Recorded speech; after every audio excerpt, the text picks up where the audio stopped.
As we've discussed in multiple recent videos, Trump Press Secretary Karoline Leavitt seems to be spiraling in what appears to be a genuine psychotic meltdown, with one public tantrum after another. And for like the second or third time in a week, she's back on Fox News in a desperate cope session to reframe the narrative, but she's visibly defensive the entire time, and quite frankly, the interview is a disaster. But before we unpack all that, if you end up liking this video and you want to support the channel, please be sure to hit the like, subscribe, and alert bells before you go. All right, friends, we have multiple clips to play. This is a visibly defensive Karoline Leavitt reacting to her predecessor, Karine Jean-Pierre, who served as the second press secretary under President Biden, addressing Leavitt. It's deplorable. And I'm using that word on purpose. Yeah. Because they don't seem to understand, this is the Trump White House, that they don't work for just one man. Yeah. They work for the American people. The White House press secretary is not about doing online trolling. Right. It is not. It is an honor and a privilege to have that job. She called you deplorable, and you say? Well, with all due respect to my predecessor, she is one of the main culprits of the greatest cover-up and scandal in American history. She took the podium.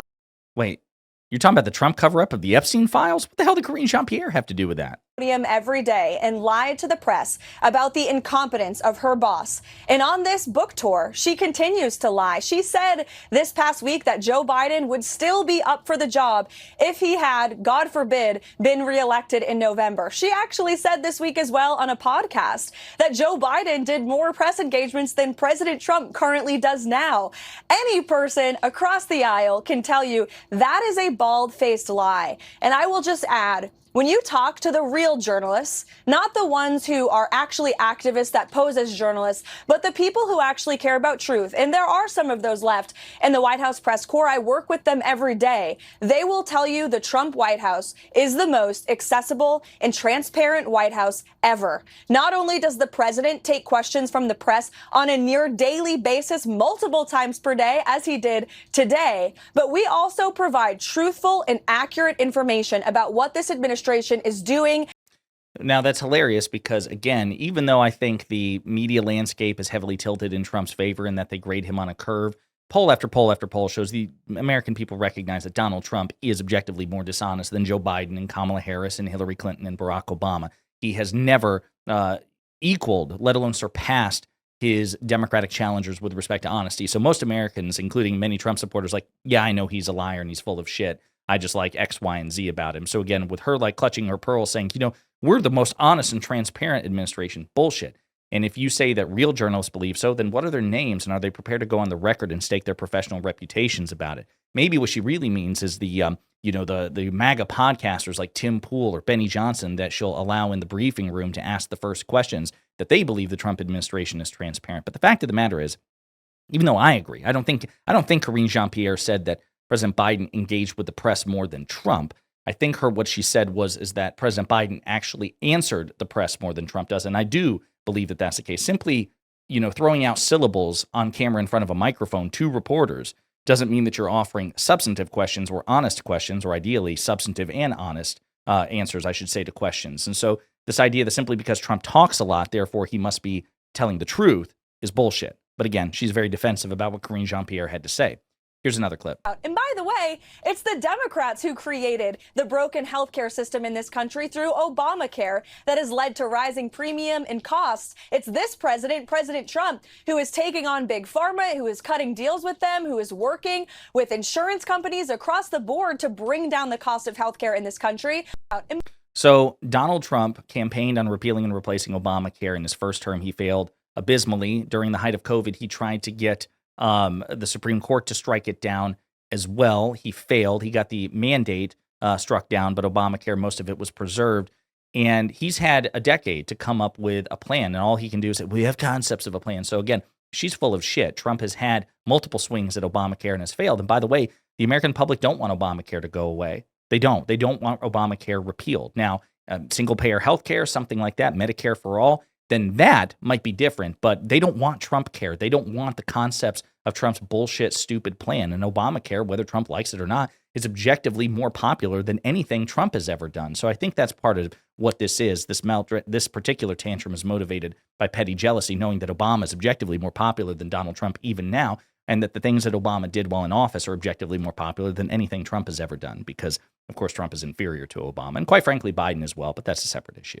Here's another clip. And he is the builder in chief. In large part, he was reelected back to this people's house because he's good at building things. He has done it his entire life, his entire career. And construction is a process at the end. The East Wing, which is an entirely separate structure from the executive mansion you see behind me, will be more modern and beautiful than ever. And then on top of that, the White House is going to have a big, beautiful ballroom for generations of Americans to come. And the best part of it all, it's not a dime of the taxpayers' money. The president has worked hard to privately fund this entire project from start to finish. Yeah, they'd be mad if it's donors. They'd be mad if it was taxpayer funded. That's right. They're always mad.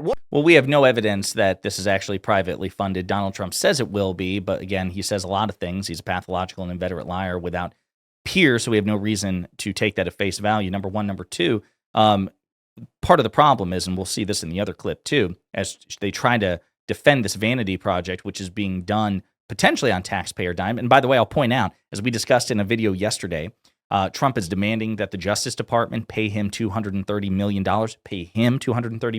because the Biden Justice Department prosecuted Trump. So now the Trump Justice Department might be forced to fork over $230 million to Trump. Again, a corrupt graft of the highest order. Trump said if he gets that money, well, he might just use it to pay for the ballroom. So it would be taxpayer dollars. You fucking liars, you morons. You just contradicted, humiliated by your own boss who just railroads this bullshit that you're trying to spin for the American people. Actually, yeah, maybe we will use taxpayer dollars to pay for this ballroom after all. So it's so funny how he defeats them at every turn. It's just so funny. But the other thing is that that White House renovations need to be approved by Congress. It's not something that the president can unilaterally decide for himself, and that's really part of the problem. It's not just that we have to take it on faith that Trump won't force taxpayers to pay for it, which we have no reason to believe, but he's also doing this unilaterally like an authoritarian. It certainly appears that way, Jesse, and I believe there's a lot of fake outrage right now because nearly every single president who has lived in this beautiful White House behind me has made modernizations and renovations of their own. And in fact, presidents for decades in the modern time have quipped about how they wish they had a larger event space here at the White House that can hold hundreds more people than the current East Room and State Dining Room.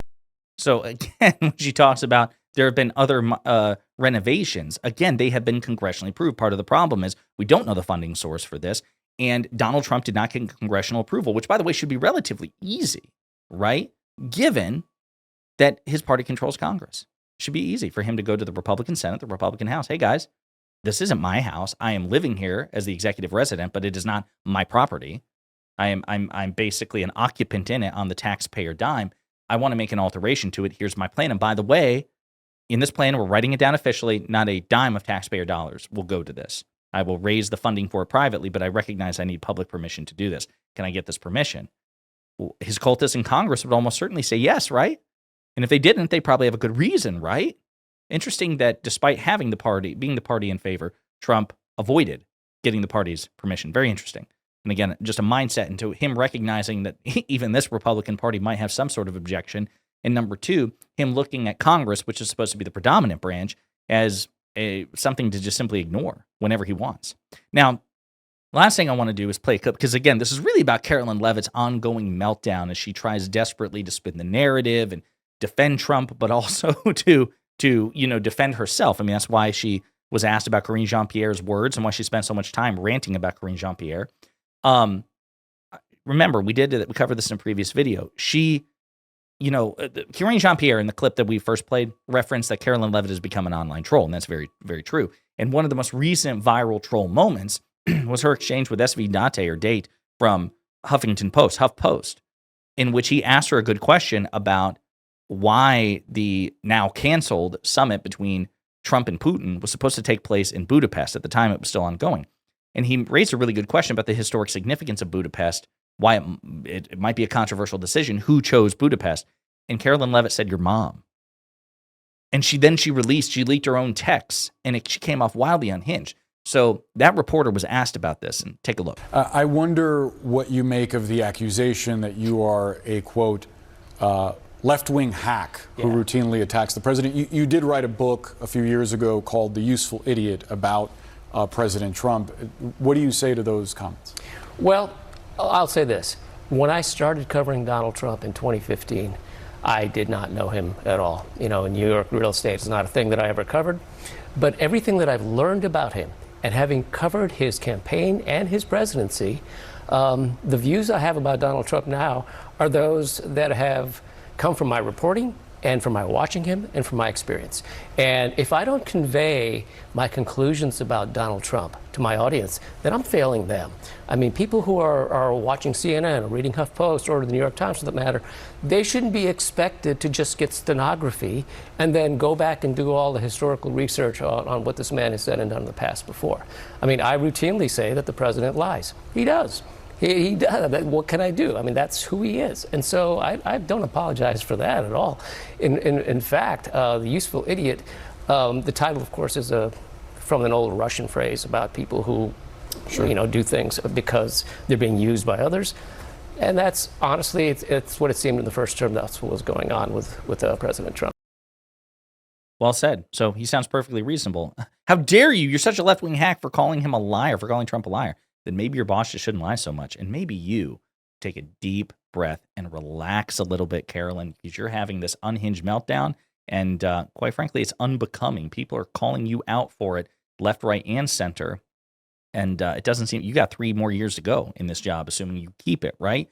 So just relax and maybe try not to take things so personally and maybe act a bit more professional. That would be my advice to you. In the meantime, let me know what you think in the comments.